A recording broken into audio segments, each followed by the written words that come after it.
আমাদের পদার্থবিদ্যা বিভাগের পথ চলা শুরু হয়েছে বিজয়নারায়ণ মহাবিদ্যালয়ের সঙ্গে 1950 সালে।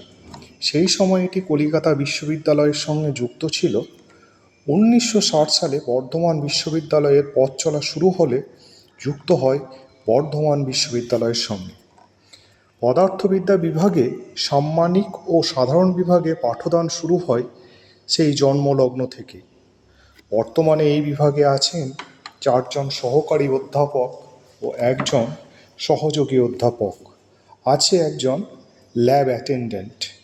সকলের অক্লান্ত পরিশ্রম ও সহযোগিতায় এই বিভাগটি জেলা তথা বর্ধমান বিশ্ববিদ্যালয়ের মানচিত্রে একটি বিশেষ স্থান অধিকার করে আছে। বর্ধমান বিশ্ববিদ্যালয়ের পাঠ্যক্রম অনুযায়ী এখানে আছে পরীক্ষাগার, আছে বিভাগীয় গ্রন্থাগার, যা নিয়ে আমরা গর্ব করতে পারি, আর আছে আইসিটি ক্লাসরুম।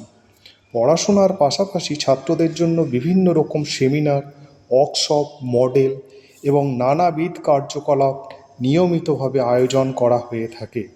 আমাদের বিভাগের বহু ছাত্রছাত্রী উচ্চশিক্ষা প্রতিষ্ঠানে পাঠরত, সরকারি বেসরকারি কর্মক্ষেত্রে উচ্চ পদে প্রতিষ্ঠিত এবং বিদেশে পাঠরত বা কর্মরত। যারা পদার্থবিদ্যা নিয়ে পড়তে ও নিজেদের জন্য একটি সুরক্ষিত ভবিষ্যৎ তৈরি করতে ইচ্ছুক, তাদের সবাইকে বিজয়নারায়ণ মহাবিদ্যালয়ের পদার্থবিদ্যা বিভাগে স্বাগত।